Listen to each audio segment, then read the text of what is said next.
पर आपके सामने पेश किया है ताकि आपके पास से विकल्प है। और लोग ये समझते हैं कि सिर्फ पॉलिटिक्स बिहार की चलेगी, सियासत आरजेडी कांग्रेस या फिर बीजेपी 90% और नीतीश कुमार 5%। ये नहीं चल सकता। और आप जानते हैं कि नीतीश कुमार के 15 साल में बिहार में जो बर्बादी हुई उसका अगर मैं जिक्र करना शुरू करूं तो बहुत लंबा वक्त इसके लिए दरकार रहेगा।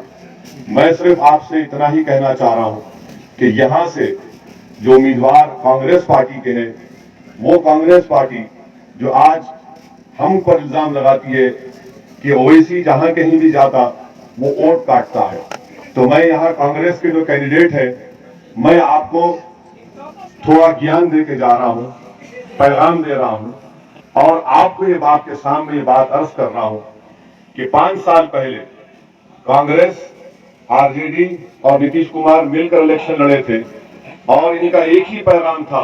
नीतीश कुमार ने कहा संघ मुक्त भारत, आरजेडी और कांग्रेस ने कहा कि हम बीजेपी को रोक देंगे। हमारा सवाल उनसे ये है कि अगर आज नीतीश कुमार नरेंद्र मोदी के गोद में बैठे हैं तो क्या इसके जिम्मेदार आरजेडी और कांग्रेस नहीं है? आपको धोखा देकर, आपको झूठ बोलकर वोट हासिल किया और उसके बाद पैगाम दे रहा हूं और आपको ये बात के सामने ये बात अर्ज कर रहा हूं कि 5 साल पहले कांग्रेस, आरजेडी और नीतीश कुमार मिलकर इलेक्शन लड़े थे और इनका एक ही पैगाम था। नीतीश कुमार ने कहा संघ मुक्त भारत, आरजेडी और कांग्रेस ने कहा कि हम बीजेपी को रोक देंगे। हमारा सवाल उनसे ये है कि अगर आज नीतीश कुमार नरेंद्र मोदी के गोद में बैठे हैं तो क्या इसके जिम्मेदार आरजेडी और कांग्रेस नहीं है? आपको धोखा देकर, आपको झूठ बोलकर वोट हासिल किया और उसके बाद जाकर बीजेपी को सत्ता दे दिए। दूसरी बात, कांग्रेस पार्टी ये बोलती है कि ओवैसी जहां जाता है वोट काटता है।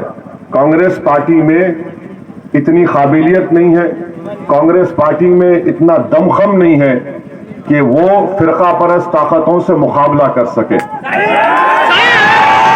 और उसकी मिसाल क्या है? उसकी मिसाल ये है कि आज से 1 साल पहले पार्लियामेंट लोकसभा में देश के होम मिनिस्टर अमित शाह ने अनलॉफुल एक्टिविटीज प्रिवेंशन एक्ट, जिसको यूएपीए कहते हैं, उसका कानून में तरमीम करने का एक कानून लाया। पूरी लोकसभा में अगर किसी ने उस बिल की मुखालिफत की तो उसमें सबसे पहला नाम असदुद्दीन ओवैसी का।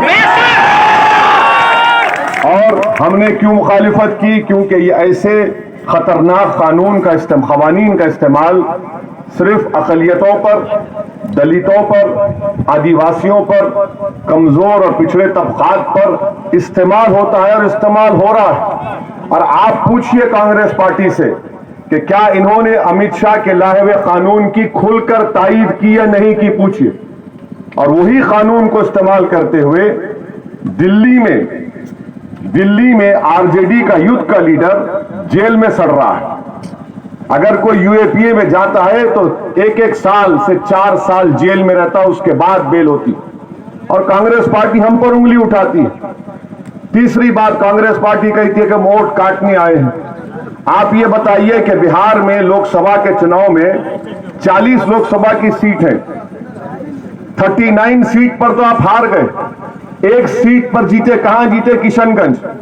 और वहां क्यों जीते? क्योंकि वहां पर हमारे बिहार के अध्यक्ष अख्तरुल ईमान ने 3 लाख वोट हासिल की, जेडीयू 3,25,000 और कांग्रेस 3,50,000। अगर हम नहीं रहे थे, अगर दूल्हे भाई नहीं रहते तो वो भी मार हारते। तो ये बात। और चौथी बात, मुझे यह बताया गया है कि कांग्रेस के जो यहां पर प्रत्याशी हैं, जो उम्मीदवार हैं, वो ये कह रहे हैं कि तुम्हारे पास कोई विकल्प नहीं है, तुमको हमारे पास आना पड़ेगा। मैं आपको बता रहा हूं कि जब मैंने महाराष्ट्र में 2013 में 12-13 में मैंने महाराष्ट्र में अपनी पार्टी को शुरू किया था, तो मेरे पास कांग्रेस के बड़े बड़े मुसलमान लीडर आकर बोले कि मत करो ये, आप आएंगे तो तुम्हारी तकरीर से लोग बिफर जाएंगे, नौजवान जज्बात में आएंगे, ज़ईफ लोगों में गुस्सा पैदा होगा। तो मैंने कहा कि ये वोट कट जाएगा, ये हराम है। मैंने कहा अच्छा ये हराम है, तो मैंने कहा एक काम करता हूं मैं, जिस्मानी खुदकशी तो हराम है, मानते ना आप। मैंने कहा मैं सियासी खुदकशी करने जा रहा हूं, दो फतवा।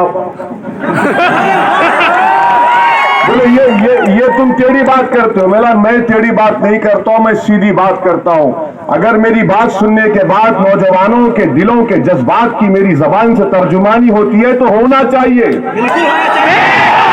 अगर हमारे बुजुर्गों की आंखों से जो आंसू बहते हैं, अगर मेरी जबान से निकले अल्फाज से उनके दिलों में एक उम्मीद की किरण पैदा होती है तो पैदा होना चाहिए।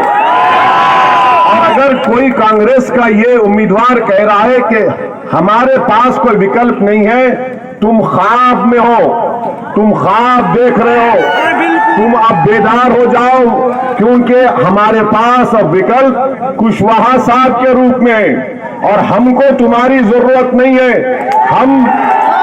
अगर हम इस दुनिया में आए, इस दुनिया में हम रह रहे हैं, मेहनत कर रहे हैं, मजदूरी कर रहे हैं, फिरका परस्त ताकतों का जुल्म बर्दाश्त कर रहे हैं, उनकी बुरी बुरी बातों को सह रहे हैं, मगर हमारे जज्बात को मजरू होने नहीं दे रहे। हम कानून का दामन नहीं छोड़ रहे, मगर हम एक चट्टान की तरह मुकाबला कर रहे हैं। क्यों मुकाबला कर रहे हैं? क्यों मुकाबला कर रहे हैं? क्योंकि हमको पूरा भरोसा है हमारे रब पर, जो जमीन और आसमान के कायनात को बनाने वाला है।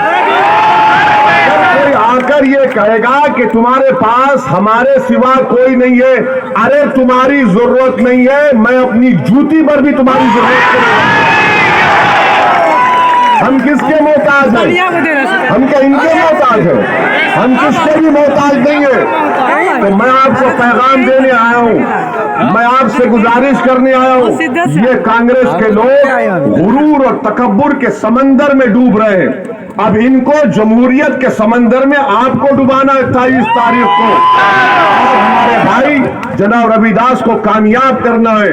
और मैं तमाम अलीगंज के बाशिंदों से कहना चाह रहा हूं कि आप तो उस जगह से आपकी निस्बत है जिसका नाम शेर खुदा है।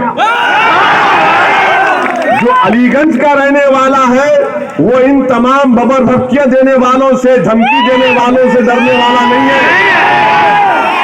जिस तरह खैबर का दरवाजा उखाड़ कर फेंक दिया गया, उसी तरह यहां पर 28 तारीख को आप लोग एक एक वोट इंशाअल्लाह ताला RLSP के उम्मीदवार मेरे भाई जनाब रविदास को देकर कामयाब करिए। अब डरने और घबराने की बात नहीं है, अब हरगिज नहीं डरना है। नौजवानों, अपने करीब डर को आने मत दो, अपने करीब खौफ को आने मत दो, अपने करीब नाउम्मीदी को आने मत दो, बल्कि पूरे अटूट भरोसे के साथ अपने रब पर तवक्कल करते हुए, भारत की जमहूरियत को मजबूत करते हुए अपने बाजुओं पर भरोसा रखो, अपने दिल से फैसला लो।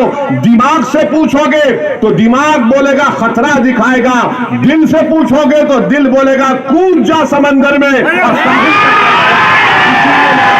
कर रहा हूं कि 28 तारीख के दिन आप मेरी इस बात को, मेरे पैगाम को हर एक तक पहुंचाइए कि ये सही मानों में ये गरीबों का, मजलूमों का, पिछड़ों का, जिनको दबाया गया, कुचला गया, उनका एक अलायंस है। इसको आपको कामयाब करना है। और मेरी जिंदगी बाकी रही तो इंशाअल्लाह ताला हमारे फजल इमाम अलग साहब का ये आबाई गांव है, हम दोबारा यहां पर आएंगे और तफसील से आपसे बात करेंगे।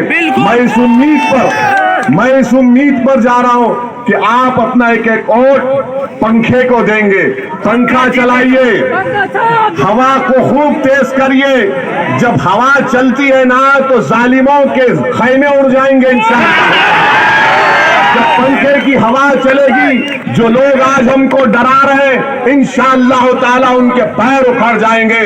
जब पंखा चलेगा इंशाअल्लाह ताला जो लोग हमको डरा डरा कर हासिल करते रहे, आज हमको उनकी जरूरत नहीं है। आप जब कभी भी मुझे बुलाएंगे मैं आपके दरमियान में आऊंगा। मैं सिर्फ इलेक्शन के लिए तुम्हारे पास नहीं आया हूं, मैं यहां पर अपने दिल को आपके दिल से मिलाने को आया हूं, आपकी सोच को समझने को आया हूं। और इंशाअल्लाह आता रहूंगा। अगर आपने इजाजत दी तो मैं कामयाबी का या फूल का हार हमारे भाई को पहनाने की आपसे इजाजत चाहता हूं। आप तमाम की इजाजत है, दिला दूं मैं, आप हमारी लाज रख लेंगे। अस्सलाम वालेकुम, शुक्रिया इंशाअल्लाह।